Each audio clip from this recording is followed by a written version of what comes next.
Hello and welcome to Six Figure Souls Doing Good and Making Money. This is a very special season 7 highlighting my co-authors of our new collaborative book project, The Ultimate Guide to Becoming a Successful Soul Professional, 22 Powerful Strategies for the Soul-Aligned Entrepreneur. I am your host, Camille Miller, lead author for the book and pioneer of the soul professional movement. Today we are interviewing one of our co-authors, Indya Clark. She is a trauma-informed resilience and mindset coach, anxiety, and trauma therapist. Thank you, Indya, for being with us today. Yes, thank you, Miss Camille, for having me. You are so welcome. So I want to just start off talking a little bit about who you are so our listeners can get an idea, and then we'll talk a little bit about building your business and your chapter and all of that. So start us off with a little bit about who you are, your background, and Okay.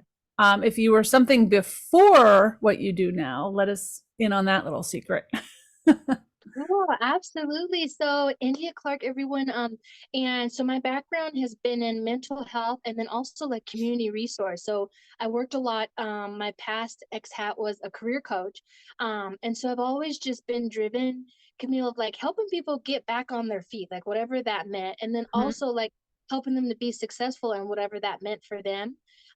So I worked a lot before being a therapist and a coach as like doing case management work, so for individuals and for families. And I always loved it, being able to walk alongside someone's journey. And I really felt like that was such an intimate place that somebody allowed you to be in their space enough to know, like, these are my barriers. This is what I'm needing. All right, where do we go? And so just that partnership part of it. And a lot of that passion came from when I was younger. My family, we had experienced homelessness, and watching my parents really kind of grow through that, they weren't really phased. And of course, I know that's like a child's like view of it, of like everything Yeah. was perfect, and it wasn't.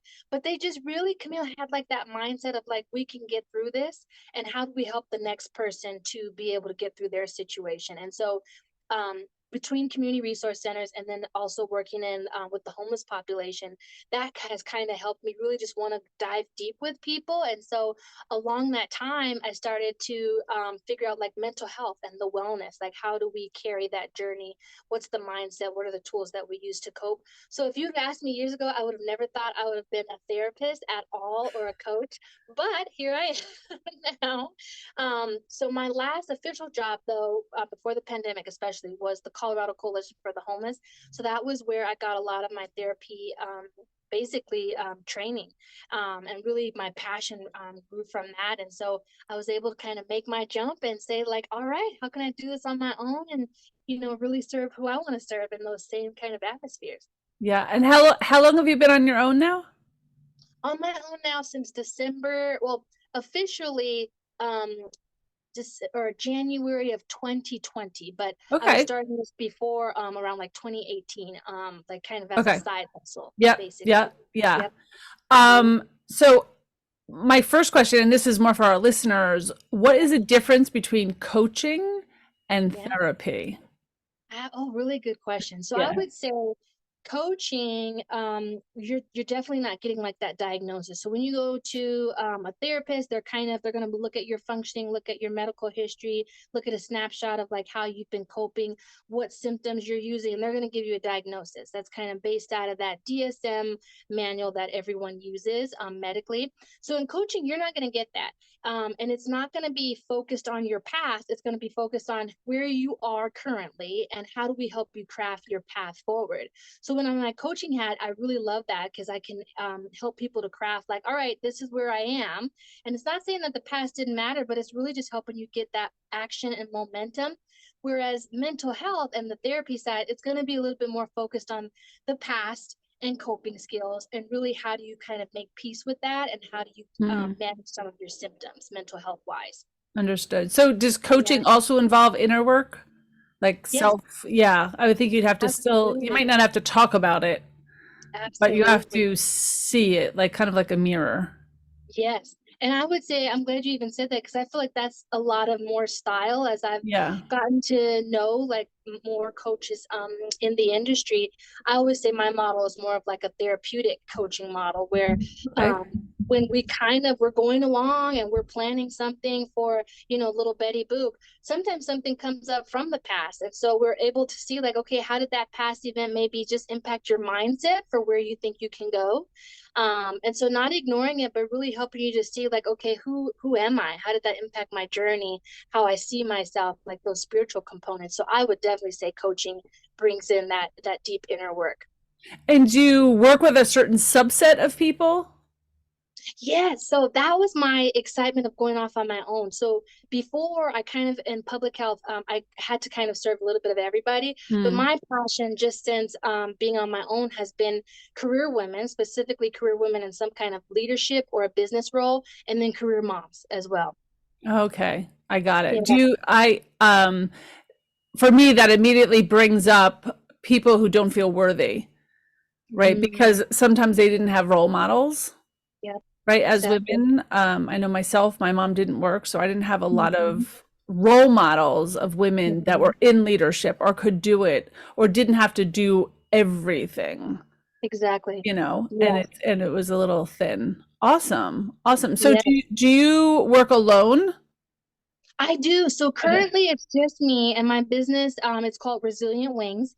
And I came up with that name just because I always wanted people to figure out like how do we help you bounce back and be proud of that. And the wings of like we can keep flying, we can keep soaring. So just me, but I'm been contemplating on the idea of adding more coaches over time. I love that idea. I love the way that's part of scaling, right? So Yes. let's talk a little bit about your business and then we'll jump into the book and the chapter Sure. that you wrote. As you scale, this book is obviously about success, right? Not just starting Mhm. the business, but actually getting successful. So I want to Exactly. talk a little bit about your journey from the day you Mhm. started. And it sounds like you Yeah. started in the pandemic Yes. and to where you are today, 3 years later. Absolutely. It had to be very difficult during those especially it sounds like you launched in 2020 right before the Yeah. pandemic, and then we were in a worldwide pandemic. So I'm sure Yeah. you went completely virtual. Completely virtual right away too. Yeah. Like because I was doing it as a side hustle kind of before Yeah. that, and so Mhm. I rented an office for a little bit, and Okay. it was only like literally a couple weeks, and then they were like, boom, shut down, and I was like, oh my god, now I've got to change the whole model. So basically, I would say like 98% of me functioning has been virtual. Yeah. And did you find that hard, or do you find it looking back more like a gift the universe gave you? Both or both. Honestly, for me and where I was, I felt like the pandemic was a blessing because I had a big blended family at the time, and then kids were starting to be at home for school, so it helped me to be able to kind of wear both hats. Okay. Um, but I will say I was also learning all of the business kind of inner workings and how do you operate and online marketing, all of that at once. So it was kind of like learning how to ride a bike at the same time. So I would say both, like you said, for sure. Yeah.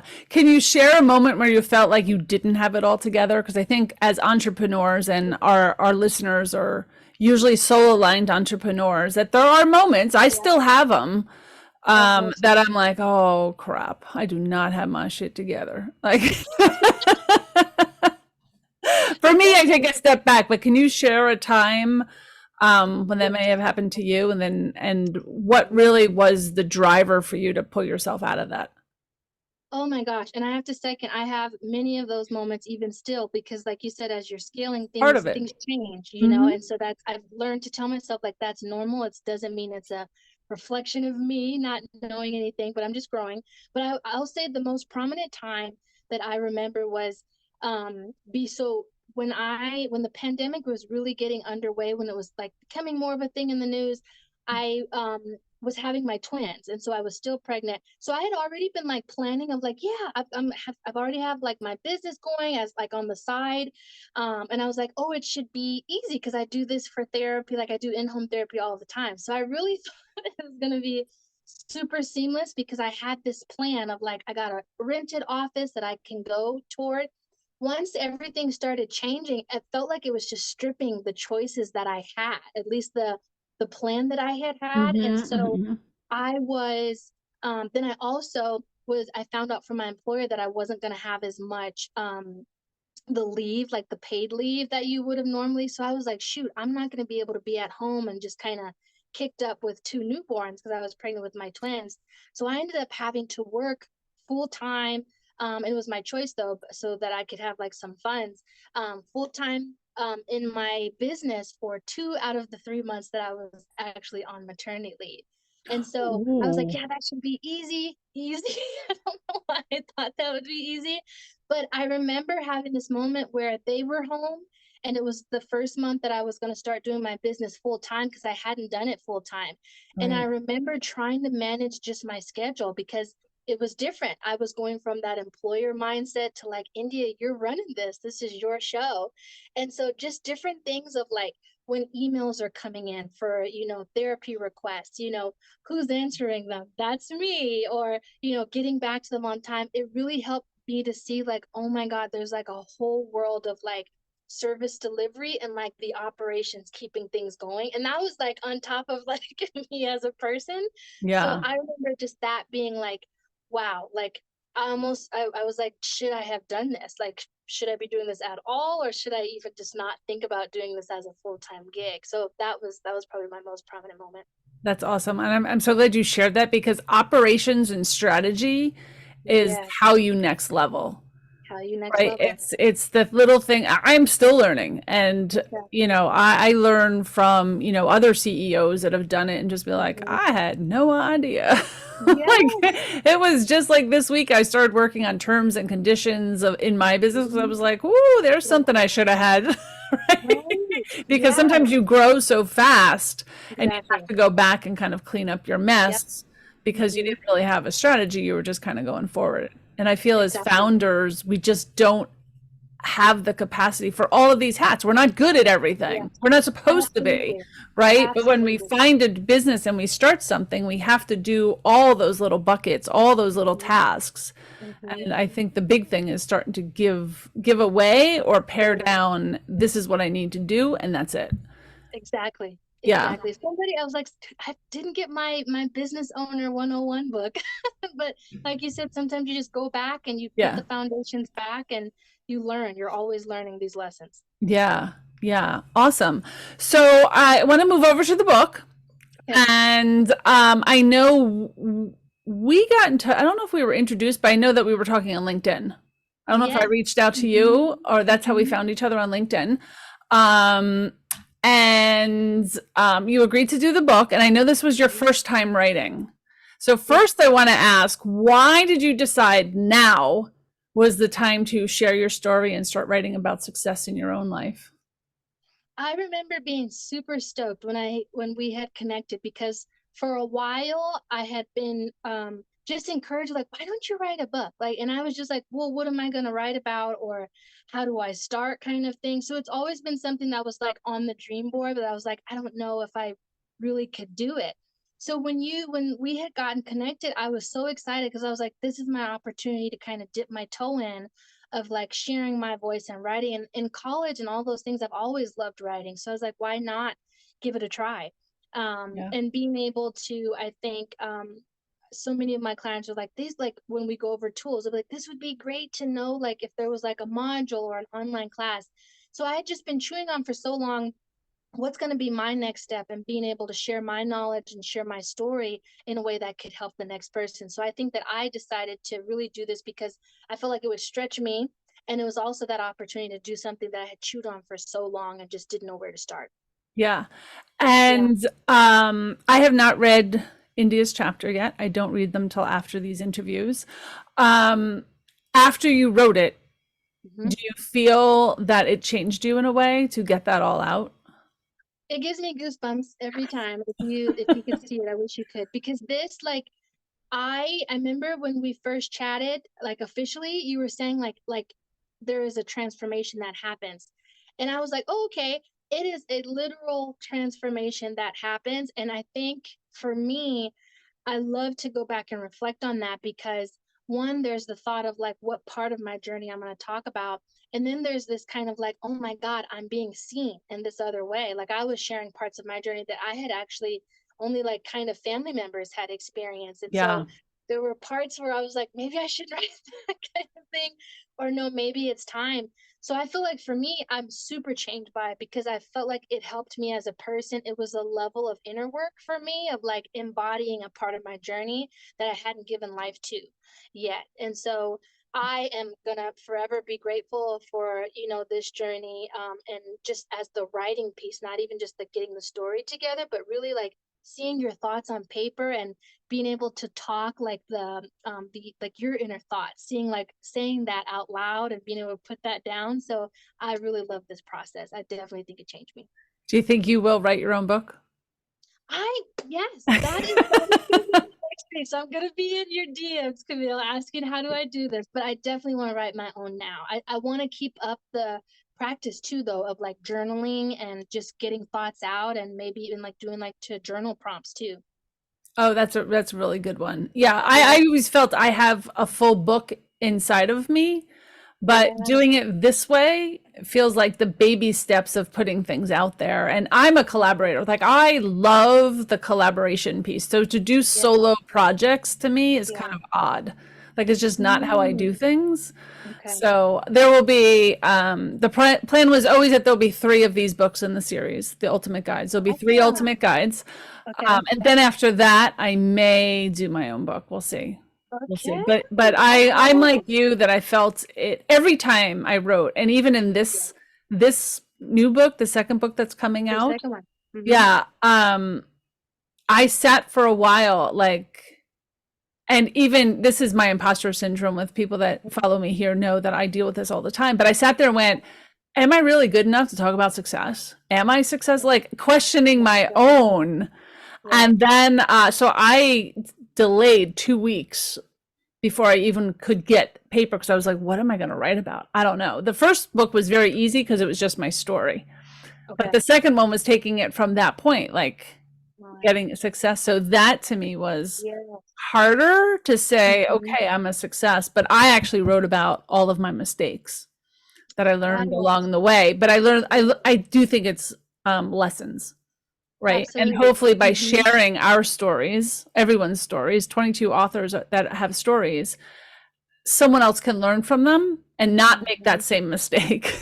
Absolutely. Right. I Because agree. I think the roadmap is so hard for entrepreneurs. Because like you said, you go into business because you're passionate about something. Yeah. You want to help others. You know what you want to do. You have that vision for yourself, but you don't really have, you don't even know what it Yeah. takes to run a business. Like it Exactly. seems so easy. I went to business school, and Oh, you being on did. your own as an entrepreneur is way different than what Very they different. teach you. So there's still things that I'm learning. Absolutely. And I've had Mhm. this company 8 years. I've had other companies, but as they grow and scale, it becomes a little bit, you know, more. Yeah. They so what do they say? New level, new devil. Right? Yes. And then every business is different. So I Yeah, imagine the multiple businesses you've had too, there's just yeah, nuances. Absolutely. nuances and things that you know. But I think as an entrepreneur, there's just new things. I'm a big believer though is you just leap.